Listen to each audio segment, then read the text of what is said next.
चलिए, विज्ञान की क्लास में आज हम पढ़ने वाले हैं जिस टॉपिक का नाम क्या है, पोषण। इंग्लिश में क्या बोलते हैं, न्यूट्रिशन। तो पोषण के बारे में जानेंगे। तो सबसे पहले समझते हैं कि ये पोषण होता क्या है। ठीक है, पोषण क्या है। तो पोषण क्या है, ध्यान से समझेंगे। इस संसार में या इस ब्रह्मांड में जहाँ कहीं भी कोई जीवधारी होंगे तो प्रत्येक जीवधारियों को अपने वृद्धि एवं विकास के लिए ऊर्जा की आवश्यकता होती है। समझ में आ रहा है? प्रत्येक जीवधारियों को अपने वृद्धि और विकास के लिए ऊर्जा की आवश्यकता होती है और ये ऊर्जा उन्हें भोजन से प्राप्त होती है। समझ आ रही? क्या बोला हमने? प्रत्येक जीवधारियों को अपने वृद्धि और विकास के लिए ऊर्जा की आवश्यकता होती है और ये ऊर्जा भोजन से प्राप्त होती है। तो जीवधारियों के द्वारा भोजन बनाने एवं उन्हें ग्रहण करने के तरीके, भोजन बनाने एवं ग्रहण करने के तरीके को ही क्या कहा जाता है, पोषण। समझ आ रहे? जीवधारियों के द्वारा भोजन बनाने एवं उनको ग्रहण करने के तरीके को ही क्या कहा जाता है, पोषण कहा जाता है। समझ में आ गया? अब ये जो पोषण होता है ये दो प्रकार का होता है, एक है स्वपोषण और एक है विषम पोषण। स्वपोषण मतलब ऐसे जीवधारी जो अपने वृद्धि और विकास के लिए अपने भोजन का निर्माण खुद करते हैं, सूर्य प्रकाश की स्थिति में प्रकाश संश्लेषण के विधि के द्वारा। तो ऐसे जीवधारियों को स्वपोषी कहते हैं एवं इन जीवधारियों द्वारा जो भोजन बनाने की प्रकृति है उसको क्या कहा जाता है, स्वपोषण। समझ आ रहे? तो स्वपोषण मतलब खुद से, जो अपना भोजन कैसे बनाएंगे, खुद से बनाएंगे, स्वयं से बनाएंगे। कैसे बनाएंगे? तो सूर्य प्रकाश की स्थिति। तो ऐसे जीवधारियों को स्वपोषी कहेंगे और ऐसे जीवधारी जो अपना भोजन खुद बनाते हैं उस विधि को क्या कहते हैं, स्वपोषण। जैसे कि इस संसार के समस्त पेड़ पौधे, तो जितने भी पेड़ पौधे सब क्या कहलाते हैं, स्वपोषी कहलाते हैं, अपना भोजन स्वयं। समझ आ गया स्वपोषण? अब क्या लिखा है, विषम पोषण। तो ऐसे जीवधारी जो अपने भोजन के लिए दूसरे जीवों पर आश्रित होते हैं, खासकर के किसके आश्रित होते हैं, स्वपोषी पर, स्वपोषी पर आधारित होते हैं। समझ आए? तो ऐसे जीवधारी जो अपना भोजन स्वयं नहीं बनाते हैं बल्कि अपने भोजन के लिए किसी दूसरे पर आश्रित होते हैं, तो इन जीवधारियों को विषम पोषी कहते हैं एवं इन जीवधारियों के द्वारा जो भोजन ग्रहण किया जाता है या भोजन बनाने की प्रकृति होती है उसको विषम पोषी। जैसे मनुष्य क्या होता है, विषम पोषी। अब बोलो कि सर हम अपने घर में खाना खुद बनाते हैं, खाना आप खुद बनाते हैं लेकिन वो चावल है, गेहूं है, सब्जी है, तो पौधा ना, वहां से प्राप्त है। समझ आए? तो मनुष्य क्या है, विषम पोषण। अब ध्यान देना, अब यह जो विषम पोषण होता है यह भी कितने प्रकार के बांटेंगे, दो। एक होता है मृतोपजीवी और एक होता है परजीवी। मृतोपजीवी मतलब जो सड़े गले एवं मरे हुए पेड़ पौधे से, जीव जंतु से अपना भोजन प्राप्त करें, वो क्या कहलाएगा, मृतोपजीवी। समझ आ रहे हैं? तो मृतोपजीवी में क्या क्या हो सकता है, जैसे कि फफूंद, मशरूम, समझ आ रहे, कुकुरमुत्ता, मशरूम हो गया, आपका क्या हो गया, फफूंद हो गया, और आपका क्या हो गया, कुकुरमुत्ता। ये सब क्या कहलाते हैं, मृतोपजीवी, जो मरे हुए जीव जंतु से अपना क्या प्राप्त करेंगे, भोजन प्राप्त। समझ आ रहा है? दूसरा क्या है, परजीवी। परजीवी मतलब पैरासाइट्स, जो दूसरे पर अपने भोजन के लिए आश्रित होंगे। समझ आ रहे? अब ये जो परजीवी होते हैं ये भी कितने प्रकार के, दो प्रकार के, एक बाह्य परजीवी और एक अंतः परजीवी। बाह्य परजीवी मतलब जो किसी जीवधारी के शरीर के बाहर में चिपक करके अपना भोजन प्राप्त करें, जैसे कि जू, खटमल, ये सारी क्या क्या हो गया, जू हो गया, खटमल हो गया, ये क्या है, बाह्य। समझ में आ रहा है? ठीक। इसके अलावा यदि हम अंतः परजीवी की बात करें तो ऐसे परजीवी जो हमारे शरीर के अंदर में जाकर के क्या प्राप्त करें, भोजन प्राप्त, हमारे शरीर के अंदर में जाकर के भोजन प्राप्त करेगा, वो क्या कहलाएगा, अंतः परजीवी। और ये अंतः परजीवी भी दो प्रकार के होंगे, एक होगा अंतःकोशीय और एक होगा बाह्यकोशीय। समझ आ रहे? अब अंतःकोशीय और बाह्यकोशीय क्या है, ऐसे परजीवी जो कोशिका के अंदर जाकर के भोजन प्राप्त करें, अंतःकोश की। समझ आए? और ऐसे परजीवी जो कोशिका के बाहर में रह के भोजन प्राप्त करे बाह्य कोशिकी। समझ में आ रही बात है? ठीक है। अंतः कोशिकी में जैसे आपका होता है प्लाज्मोडियम वाइवेक्स, आपके मलेरिया का जो प्रोटोजोआ है जिसका नाम क्या है जी? Plasmodium vivax. ये जो आपका प्लाज्मोडियम वाइवेक्स है ये अंतः कोशिक परजीवी के कोशिका के अंदर जाके भोजन था। समझ रहे? इसके अलावा हमारा पेचिस का जो परजीवी था वो क्या था? एंड अमीबा हिस्टोलाई। क्या नाम था जी? And amoeba histolytica. ठीक है, एंड अमीबा हिस्टोलाइटिका एक इसका है पेचिस का प्रोटोजोआ, याद है? ठीक है, तो एंड अमीबा हिस्टोलाइटिका पेचिस का और Plasmodium vivax protozoa. Plasmodium vivax ये मलेरिया। समझ में आ रहा है? ठीक, तो इस तरीके से हमने इसके बारे में जाना अभी तक। पोषण, पोषण क्या होता है बताया। पोषण कितने प्रकार के? स्वपोषण और विषम पोषण। विषम पोषण में मृतोपजीवी, परजीवी, परजीवी में बाह्य, अंतः में अंतःकोशिकीय और बाह्य। यहाँ तक बातें समझ में आ गई? ठीक, तो ये हमने जाना किसके बारे में? पोषण। चलिए आगे बढ़ते हैं। आपने यूग्लिना का नाम सुना होगा? यूग्लिना। अब ये जो यूग्लिना है क्या चीज है? इसको ना सजीव एवं निर्जीव के बीच की कड़ी कहते हैं। समझ में आ रहा है? क्या कहा जाता है? सजीव एवं निर्जीव के बीच की कड़ी कहा जाता है। याद रखना, वेरी वेरी इंपॉर्टेंट, ये क्वेश्चन डायरेक्ट बन जाता है। ठीक है, तो यूग्लिना को क्या कहा जाता है? सजीव एवं निर्जीव के बीच की कड़ी कहा जाता है। हालांकि यूग्लिना मतलब पादप एवं जंतु के बीच का अपवाद में आता है, ये थोड़ा ध्यान रखिए। सजीव एवं निर्जीव के बीच की क्या कही जाती है? इसको कड़ी। पादप एवं जंतुओं के बीच की कड़ी। ठीक है, और शब्दों में क्या बोल सकते हैं? पादप एवं जंतुओं के बीच की क्या कहेंगे? कड़ी। ये बातें याद रखेंगे। पादप एवं जंतुओं के बीच की कड़ी। ये ऐसा मतलब पादप है जिसमें क्लोरोफिल नहीं पाया जाता। इसमें क्या नहीं पाया जाता? क्लोरोफिल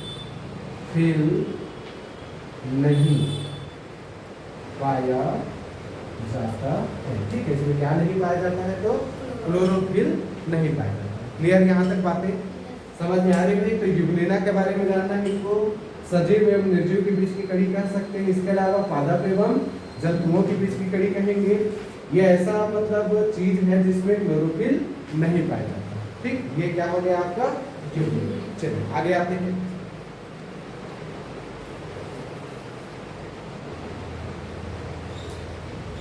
चलिए आगे बढ़ेंगे। तो अब हमारा अगला जो पॉइंट है वो क्या लिखा है? भोजन की प्रकृति के आधार पर जीवधारियों का वर्गीकरण। तो भोजन की प्रकृति के आधार पर जीवधारियों को हम 3 प्रकार से वर्गीकरण करते हैं। पहला क्या है? प्राथमिक उपभोक्ता, जिसको हम शाकाहारी कहेंगे। तो इसमें क्या क्या आते हैं? जैसे खरगोश है ना, खरगोश है, गाय है, बकरी है, ये चीजें जो हमारे प्राथमिक मतलब प्राथमिक उपभोक्ता है, जो क्या होते हैं? शाकाहारी। हरे हरे छोटे छोटे पेड़ पौधों को खाते हैं, पत्ती वगैरह। समझ आ रहा है? द्वितीयक उपभोक्ता मांसाहारी। तो द्वितीयक उपभोक्ता में क्या आ जाएगा? जैसे कि शेर है, शेर हो गया, भालू है, और क्या क्या होगा? मोर, बहुत सारी चीजें हैं। चलिए, तो ये क्या कहलाएंगे आपके? द्वितीयक। अब क्या लिखेंगे? तृतीयक उपभोक्ता। तृतीयक मतलब सर्वाहारी, जो सबको खाएगा। जैसे मनुष्य, सबसे अच्छा एग्जाम्पल क्या है? मनुष्य। तो मनुष्य कैसा जीव है? सर्वाहारी जीव है। मांस दो, लाओ लाओ, है ना? समझ आ रहा है? और यदि पनीर खिलाओ दो भाई, ऐसा मतलब मनुष्य क्या है? सबको खाता है। तो मनुष्य कैसा जीवधारी हो गया? सर्वाहारी। बातें समझ आ गई यहाँ तक? ठीक, तो भोजन की प्रकृति के आधार पर जीवधारियों का वर्गीकरण करेंगे तो 3 प्रकार से: प्राथमिक उपभोक्ता, द्वितीयक उपभोक्ता और तृतीयक उपभोक्ता। समझ में आ गई बातें? चलिए आगे बढ़ते हैं। तो यहाँ तक हमने देखा पोषण क्या है, पोषण के प्रकार देखा और भोजन की प्रकृति के आधार पर जीवधारियों का वर्गीकरण। अब आगे बढ़ते हैं। किसी भी जीवधारी को अपने वृद्धि एवं विकास करने के लिए ऊर्जा चाहिए और ये ऊर्जा भोजन से प्राप्त होती है। ठीक है। और भोजन में क्या होता है, भोजन में ना पोषक तत्व, भोजन में क्या होते हैं, पोषक तत्व या पोषक पदार्थ होते हैं। तो याद रखना सभी जीवधारियों को 6 आवश्यक पोषक पदार्थों की जरूरत है। ठीक है, कितने, 6 आवश्यक पोषक तत्व। ठीक है, जितने भी पोषक तत्व होते हैं उसको हम 6 भागों में बांट करके पढ़ते हैं। हालांकि अलग अलग हो सकते हैं, लेकिन समझना है इसको कि सभी जीवधारियों को 6 आवश्यक पोषक तत्वों की जरूरत पड़ती है। समझ आ रहा है। और इन पोषक तत्वों को हम 2 प्रकार से बांटते हैं। एक होता है कार्बनिक और एक होता है अकार्बनिक। समझ आ रहा है। एक होता है कार्बनिक और एक होता है अकार्बनिक। ठीक, कार्बनिक मतलब जिसमें कार्बन की उपस्थिति हो, अकार्बनिक जिसमें कार्बन की उपस्थिति ना हो। ठीक, तो कार्बनिक में हमारे कौन कौन से पोषक तत्व आते हैं जी, जैसे होगा आपका कार्बोहाइड्रेट, कार्बोहाइड्रेट के बाद में जैसे कि आपका वसा के बाद में प्रोटीन के बाद में विटामिन। क्लियर है भाई, इतना ध्यान रखना। तो कार्बनिक जो है उसमें क्या क्या है आपका, कार्बोहाइड्रेट, वसा, प्रोटीन और विटामिन, ये कार्बनिक पोषक तत्व है। इसके अलावा यदि हम अकार्बनिक की बात करें तो अकार्बनिक में आपका क्या है, जल, पानी है ना। इसके अलावा खनिज तत्व, क्या देखेंगे, खनिज तत्व। तो खनिज तत्व में बहुत सारे जैसे कि कैल्शियम है, सल्फर है, पोटेशियम है, आयरन है, सोडियम है, ऐसे करके विभिन्न प्रकार के अलग अलग हम क्या देखने वाले हैं, खनिज तत्व। तो ये आवश्यक पोषक तत्व होते हैं जो हमको डेली चाहिए हमारे वृद्धि और विकास के लिए, क्या है, आवश्यक। तो हमने 2 प्रकार से बांटा। पहला क्या देखा, कार्बनिक, जिसमें क्या क्या है, कार्बोहाइड्रेट, वसा, प्रोटीन, विटामिन। दूसरा हमने क्या बनाया, अकार्बनिक, जल एवं खनिज तत्व। खनिज तत्व में क्या क्या हो सकते हैं, calcium, sulphur, potassium, iron, sodium और भी देखेंगे। ऐसा समझ में आ रही है। चलिए, तो सबसे पहले हम लोग शुरू करेंगे कार्बनिक। तो कार्बनिक में हम लोग शुरू करेंगे कहाँ से, कार्बोहाइड्रेट। तो हेडिंग देंगे यहाँ पे क्या, कार्बोहाइड्रेट। समझ आ रहे हैं। तो कार्बोहाइड्रेट का सामान्य फार्मूला होता है CH2O। क्या होता है जी, CH2O, ये ध्यान रखिए। चलिए, तो कार्बोहाइड्रेट के बारे में जानते हैं। कार्बोहाइड्रेट जो होता है यह, अब देखो, C मतलब क्या होगा आपका, कार्बन। C मतलब क्या हो गया, कार्बन। H मतलब हाइड्रोजन और O मतलब ऑक्सीजन। समझ में आ रही बातें, ठीक है। तो ये जो कार्बोहाइड्रेट होता है ना, ये कार्बोहाइड्रेट जो है कार्बन, हाइड्रोजन, ऑक्सीजन का क्या होता है, यौगिक होता है। क्लियर है। आपको बोलेगा कार्बोहाइड्रेट क्या है, तो आप क्या बोलेंगे, कार्बन, हाइड्रोजन, ऑक्सीजन का यौगिक होता है। और ये जो कार्बोहाइड्रेट है इसमें कार्बन, हाइड्रोजन और ऑक्सीजन का जो अनुपात होता है वह 1:2:1 में होता है। समझ आ रहे हैं। इसका मतलब 1 अणु कार्बन, 2 अणु हाइड्रोजन और 1 अणु ऑक्सीजन से मिल करके क्या बनता है आपका, कार्बोहाइड्रेट। समझ में आ गई बातें, ठीक। यदि हम कार्बोहाइड्रेट के प्रकार की बात करें तो कार्बोहाइड्रेट जो होते हैं 3 प्रकार के, ठीक। कार्बोहाइड्रेट कितने प्रकार के होते हैं, 3। सबसे पहला मोनोसेकेराइड,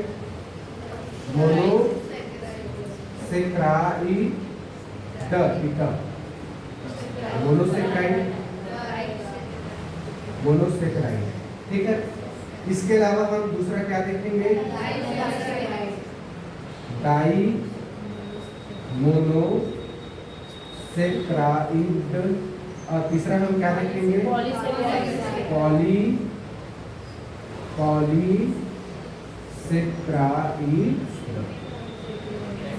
ठीक है, जो कि इंग्लिश में पढ़ेंगे वो मिल जाएगा। मोनोसेक्राइड, डाइमोनोसेक्राइड और पॉलीसेक्राइड। ठीक है, तो कार्बोहाइड्रेट का सबसे पहला क्या है? मोनोसेक्राइड। मोनोसेक्राइड क्या होता है ध्यान से समझो। मोनोसेक्राइड में कार्बोहाइड्रेट का एक अणु होता है, मतलब कार्बन, हाइड्रोजन, ऑक्सीजन के कितने अणु होंगे? एक। ठीक, तो मोनोसेक्राइड मतलब सबसे छोटा एवं सबसे सूक्ष्मतम होगा किसका? कार्बोहाइड्रेट। तो यहाँ पे हम क्या लिखेंगे? इसमें कार्बोहाइड्रेट के एक अणु होते हैं। ठीक है, इसमें कार्बोहाइड्रेट का एक अणु होता है। समझ आ रहा है? इसमें कार्बोहाइड्रेट के एक अणु होते हैं। ठीक है, तो इसके उदाहरण कौन कौन से हैं? तो इसका उदाहरण में याद रखना, ग्लूकोज, ग्लूकोज, दूसरा galactose, galactose, glucose, galactose, fructose, glucose, galactose, galactose, fructose, galactose को अच्छे से, ग्लूकोज,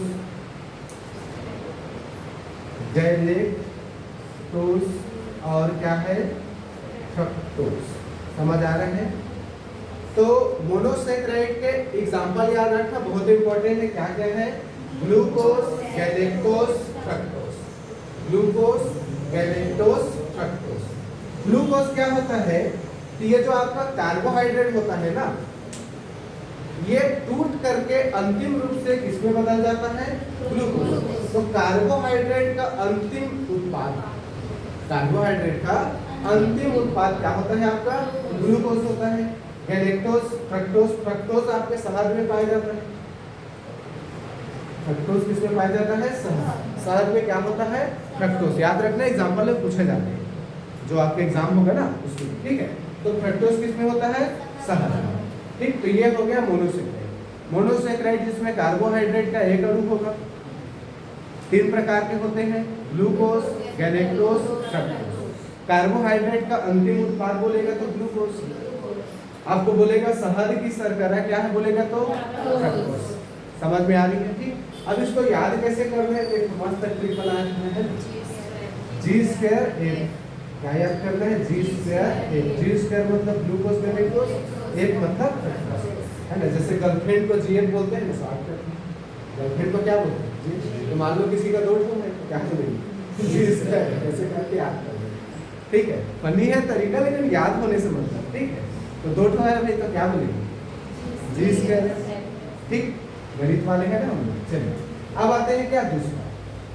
दूसरा क्या लिखा है? डाइमोनोसेक्राइड। अब डाइमोनोसेक्राइड में क्या होगा?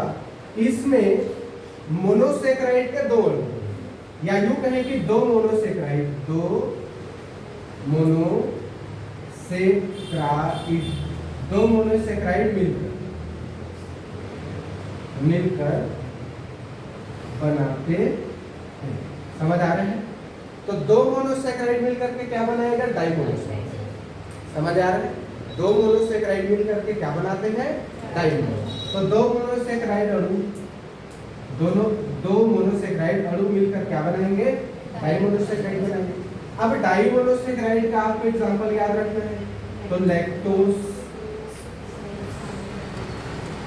सुक्रोज और क्या होता है? माल्टोज। समझ आ रहा है? Lactose, sucrose, maltose. ध्यान रहेगा। तो दो मोनोसेक्राइड के अणु मिलकर के डाइमोनोसेक्राइड बनाते हैं। डाइमोनोसेक्राइड के एग्जांपल क्या है आपका? Lactose, sucrose, maltose. ठीक, लैक्टोज मतलब दूध की शर्करा, बताया था मैंने। तो लैक्टोज मतलब किसकी शर्करा? दूध की शर्करा। अब बोल रहा हूँ, बोल के भी लिख सकते हैं, यहाँ ले। ठीक है, तो लैक्टोज मतलब दूध की शर्करा। सुक्रोज क्या होता है? सबसे मीठी शर्करा होती है, शहद में भी ये पाया जाता है। माल्टोज मतलब, माल्ट मतलब बीज, माल्ट मतलब बीज। तो कोई भी जो बीज होता है ना, बीज, तो बीज में जो शर्करा पाया जाता है वो क्या कहलाता है? माल्टोज। बातें समझ में आ गई? ठीक है, तो ये तीनों चीज याद रखना। लैक्टोज मतलब दूध की शर्करा, सुक्रोज मतलब आपका शहद में भी होता है, हालांकि शहद में मुख्य रूप से फ्रक्टोज होता है, लेकिन ये भी। माल्टोज मतलब बीज, माल्ट मतलब बीज, कोई भी हम बीज खाते हैं तो हल्का मीठापन आता है ना, तो वो किसकी वजह से होता है? माल्टोज। तो बीज की शर्करा माल्टोज। समझ में आ गया? अब इसको याद रखने का ट्रिक क्या था हमारा? एलसीएम। अब गणित वाले हैं तो हम क्या लेंगे? एलसीएम। क्या ले रहे हैं जी? एलसीएम। याद रखें, एलसीएम मतलब लैक्टोज, सी मतलब सुक्रोज और एम मतलब माल्टोज। समझ में आ गया यहाँ तक? चलिए अगला क्या लिखा है? पॉलीसेकेराइड। अब पॉलीसेकेराइड मतलब दो या दो से अधिक डाइमोनोसेकेराइड के अणु मिल करके पॉलीसेकेराइड बनेंगे। समझ आ रहा है? यहाँ पे क्या बोलेंगे?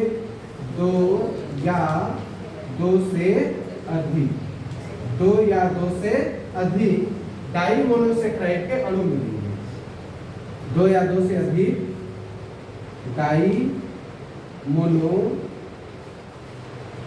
डाइमोनो के अलावा मोनो, दो या दो से अधिक मोनोसेकेराइड, मोनोसेकेराइड, दो या दो से अधिक मोनोसेकेराइड अणु मिलकर बनाते हैं। समझ आ रहा है?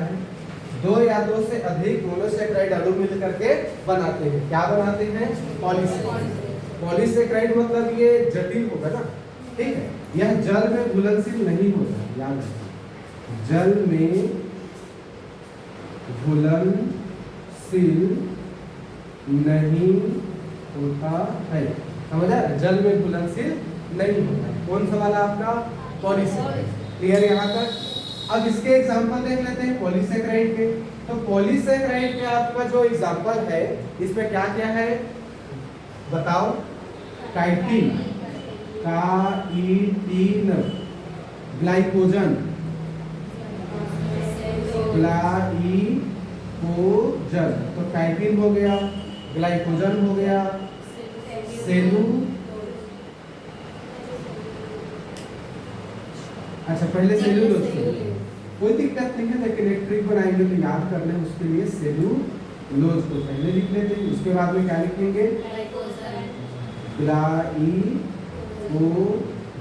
या फिर ग्लाइकोजन, ठीक है? इसके बाद लास्ट में क्या होता है? स्टार्च। क्या याद रखेंगे? स्टार्च। समझ में आ रही है? दिखाई दे रहे वीडियो में ये? चलिए, तो पॉलीसेकेराइड दो या दो से अधिक मोनोसेकेराइड के अणु मिल करके क्या बनाते हैं? पॉलीसेकेराइड। और इसके एग्जांपल क्या है हमारा? Chitin, cellulose, glycogen, starch. Chitin क्या होता है? तो काइटिन जो होता है ना, जैसे आपने कछुआ का पीठ देखा होगा, है ना? ये किस चीज से बना होता है? काइटिन से बना, कछुए की पीठ है। इसके अलावा क्या होगा? घोंघा, जो घोंघा होता है ना, घोंघी बोलते हैं छत्तीसगढ़ी में, उसका जो बाहरी आवरण बना होता है ये क्या होता है? काइटिन। सेल्यूलोज, तो सेल्यूलोज मतलब कोशिका भित्ति है ना, पेड़ पौधे वाला, उसमें क्या रहता है? सेल्यूलोज। ग्लाइकोजन क्या होता है? एक प्रकार का क्या होता है? ग्लाइकोजन क्या होता है? ग्लाइकोजन जंतुओं में संचित वसा होती है। ग्लाइकोजन क्या होता है? जंतुओं में संचित वसा होती है। इसके अलावा हम स्टार्च की बात करें तो कल पढ़ रहे थे पेज, गुड़जन जाति, पेज पसिया बोलते हैं, है ना? तो क्या होता है? स्टार्च। जैसे आलू, आलू में क्या होता है? स्टार्च। मैं इन चीजों को लिख नहीं रहा हूँ, बोल रहा हूँ, आप चाहे तो नोट डाउन कर सकते हैं। समझ में आ रही बातें? तो काइटिन कहाँ पे पाया जाएगा? कछुआ का पीठ हो गया, घोंघा का जो बाहरी आवरण होता है, ठीक। सेलुलोज पादप में जो कोशिका भित्ति होती है। ग्लाइकोजन मतलब जंतुओं में संचित वसा होती है। स्टार्च मतलब जो पेज हो गया, माड़ बोलते हैं, या आलू हो गया, ठीक है? इसमें क्या पाया जाता है? स्टार्च। बातें समझ में आ गई? एग्जाम्पल याद रखेंगे, एग्जाम्पल से एग्जाम में क्वेश्चन बनेंगे। अब इसको याद करने का हमारा ट्रिक क्या है? तो छत्तीसगढ़ी में क्या बोलना है ना? जैसे किसी को पूछना है राहुल भाई कैसे क्या हाल चाल है, तो पूछना है स्टार्च। स्टार्च नाम का आपका कोई दोस्त है, उसको क्या बोलेंगे? कैसे स्टार्च, ठीक है? क्या बोलेंगे? कैसे गा स्टार्च। क्या बोलना है? कैसे गा स्टार्च। ऐसे बोलना भी, क्या बोलोगे? कैसे स्टार्च। और बने बने सब बढ़िया, क्या हाल चाल, ऐसे बोलना है। तो स्टार्च को बोलना है, क्या बोलना है? कैसे गा स्टार्च।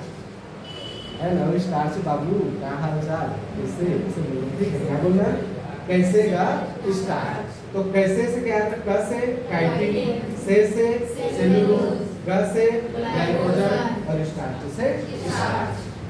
अब ऊपर से पॉलीसेकेराइड है तो बड़ा ज्यादा एग्जांपल है, सेकंड के भी ध्यान में रखना सर। यहाँ तक बातें समझ में आई। ठीक, तो हमने देखा क्या, कार्बोहाइड्रेट के प्रकार, मोनोसेकेराइड, डाइमोनोसेकेराइड, पॉलीसेकेराइड। मोनोसेकेराइड में दो ठो ग्रुप, जी स्क्वायर, ग्लूकोज, गैलेक्टोज, फ्रक्टोज। डाइमोनोसेकेराइड में एलसीएम लेना है, लैक्टोज, सुक्रोज, माल्टोज। और पॉलीसेकेराइड में कैसे का स्टार्च, काइटिन, सेल्यूलोज, ग्लाइकोजन और स्टार्च। यहाँ तक समझ में आ गया। चलिए आगे बढ़ते हैं। आप देखेंगे कार्बोहाइड्रेट के कार्य, ठीक, ऊपर में यहाँ पे मैं लिख रहा हूँ आगे, ठीक है। क्या लिखेंगे, कार्बोहाइड्रेट के कार्य।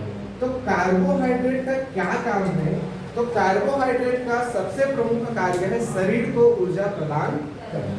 क्या बोला जी, शरीर को ऊर्जा प्रदान करना। ध्यान रखेंगे, कार्बोहाइड्रेट का सबसे प्रमुख कार्य है शरीर को ऊर्जा प्रदान करना। क्लियर है।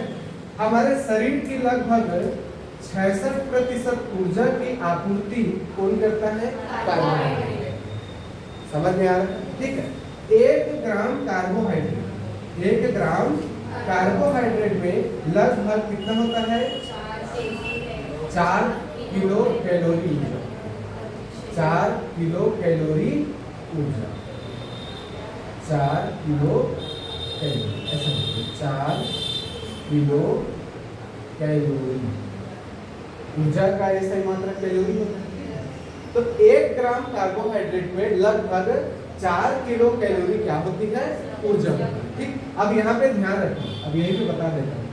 1 किलो कैलोरी मतलब 1 किलो में कितना होता है, 1000 कैलोरी। समझ आ रहा है, इसे करके ध्यान रखें। ठीक है, तो यहाँ पे कितना बोल रहे हैं, 1 ग्राम कार्बोहाइड्रेट में 4 किलो कैलोरी क्या होती है, ऊर्जा होती है। ठीक है, और यहाँ पे हमने बताया कि 1000 कैलोरी मतलब 1 किलो। समझ आ रहा है, 1 किलो कैलोरी, ऐसे 1 किलो कैलोरी, ये या फिर 1 किलो कैलोरी मतलब कितना होता है, 1000 कैलोरी। तो यहाँ 1 ग्राम में कितना होता है, 4 किलो कैलोरी। कार्बोहाइड्रेट का काम समझ आया। कार्बोहाइड्रेट का सबसे प्रमुख कार्य क्या है, शरीर को ऊर्जा प्रदान करना। लगभग 66% ऊर्जा कार्बोहाइड्रेट से मिलता है हमारे शरीर को, और 1 ग्राम कार्बोहाइड्रेट में 4 किलो कैलोरी क्या होती है, ऊर्जा होती है। इसके अलावा हमको क्या ध्यान देना है, यदि कार्बोहाइड्रेट का हम अधिक सेवन करेंगे तो हमारा शरीर मोटा हो जाएगा, मोटापा आएगी। और यदि हम कार्बोहाइड्रेट का कम सेवन करेंगे तो हमारा शरीर पतला हो जाएगा। अति सर्वत्र वर्जयति, ज्यादा नहीं, कोई भी चीज का ज्यादा भी खतरनाक है और कोई भी चीज का कम है। तो कार्बोहाइड्रेट का बराबर मात्रा बना करके रखें। ठीक है, तो हमको एक दिन में लगभग कितना कार्बोहाइड्रेट चाहिए होता है, तो 450 से 500 ग्राम कार्बोहाइड्रेट की आवश्यकता है डेली। समझ आ रहा है, कितना, लगभग 450 से 500 ग्राम अपने को क्या चाहिए होता है, कार्बोहाइड्रेट डेली रूटीन में अपने को चाहिए। समझ में आ रहा है, कार्बोहाइड्रेट कितना चाहिए, 450 से 500 ग्राम प्रतिदिन अपने को चाहिए, प्रतिदिन। क्लियर है जी। ये एक सामान्य औसत मनुष्य की बात हुई है कि सामान्य हमको रोज कितना कार्बोहाइड्रेट चाहिए, 450 से 500 ग्राम। समझ में आ गई। चलिए, तो ये पूरा आपका टॉपिक खत्म हुआ, क्या चीज का, कार्बोहाइड्रेट। आगे समझ में